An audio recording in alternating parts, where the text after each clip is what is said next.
Hey guys, it's Aaron with another Live Trains Rail Recap. Let's get into it.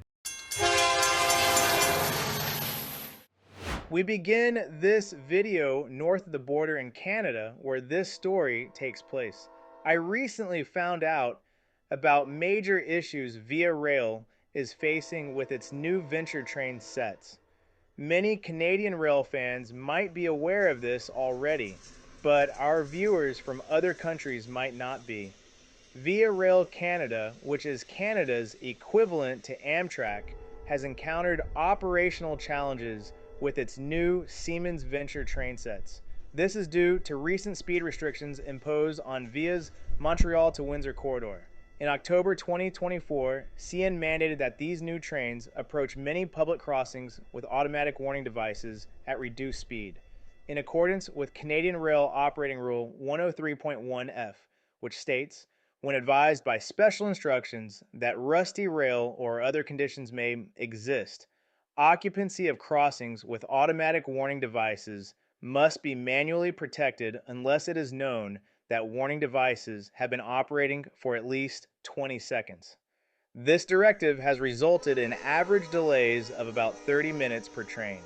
The core issue stems from the axle count of the Siemens train sets.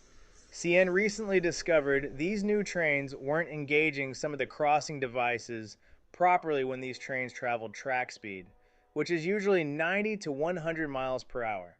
CN now requires a higher axle count for Venture trains so crossing speed detection systems function correctly. The current configuration of the Venture train sets of 24 axles does not meet this requirement, prompting CN to enforce these speed reductions to maintain safety at level crossings unless the Venture set is 32 axles or more.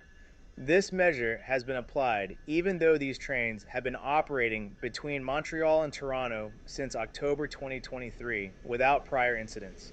To address these challenges, Via Rail may need to modify the train sets by adding more cars to increase the axle count, thereby complying with CN's new policy. The same situation is faced by Amtrak already in the United States, for example on its Lincoln Service Corridor trains. Here is Amtrak Lincoln Service train arriving in St. Louis with 2 extra baggage cars to meet axle count requirements. This is certainly an unexpected and difficult situation facing Via Rail, and hopefully CN and Via Rail can get this resolved soon. Considering the issues Amtrak's Venture trains have had in the USA, one can say this was to be expected. On the other hand, one can make the argument that the freight carrier should have done better due diligence before the new trains were ordered. Let me know your thoughts on the situation in the comments.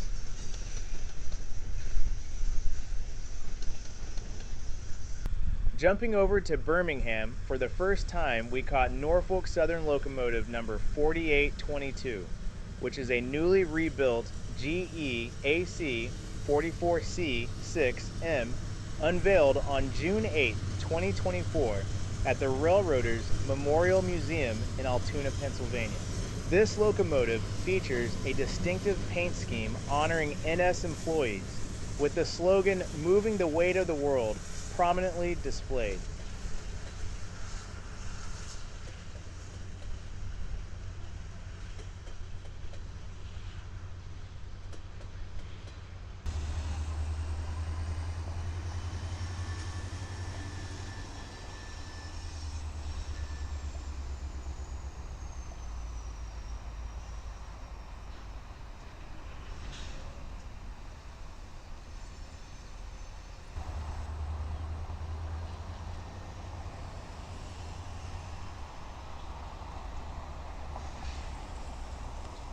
Now here is a great catch over in Blue Island, Illinois. We caught CSX engine number 1900, which is one of 21 CSX Heritage units. It dons the paint scheme of the Seaboard Airline Railroad.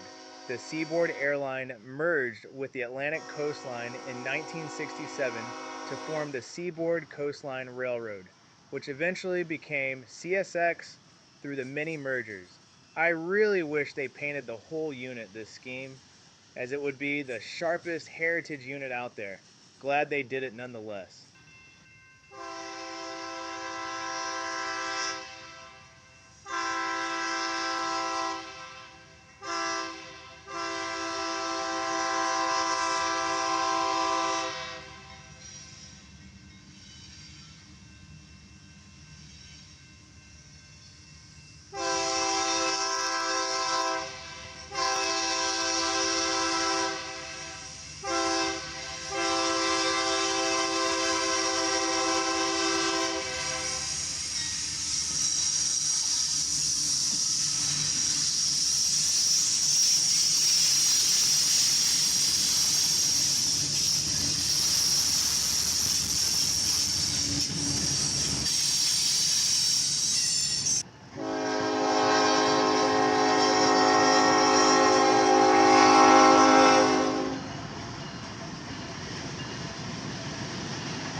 Hey guys, it's Aaron with Live Trains. Hey, real quick, if you like what we do here, please consider becoming a member and subscribing. When you become a member and join our channel, you're gonna be getting the ad-free content, you're gonna be getting member-exclusive videos, as well as early access to some of the up-and-coming cameras we have. Here comes the train, St. Louis. So guys, hopefully we'll see you on the member side. We can't do this without you. Thank you. We caught another CSX Heritage unit, this time in Birmingham, CSX number 1851, commemorating the Nashville, Chattanooga, and St. Louis Railroad. This railroad eventually was absorbed into the Louisville and Nashville Railroad in 1957.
And that wraps up today's recap.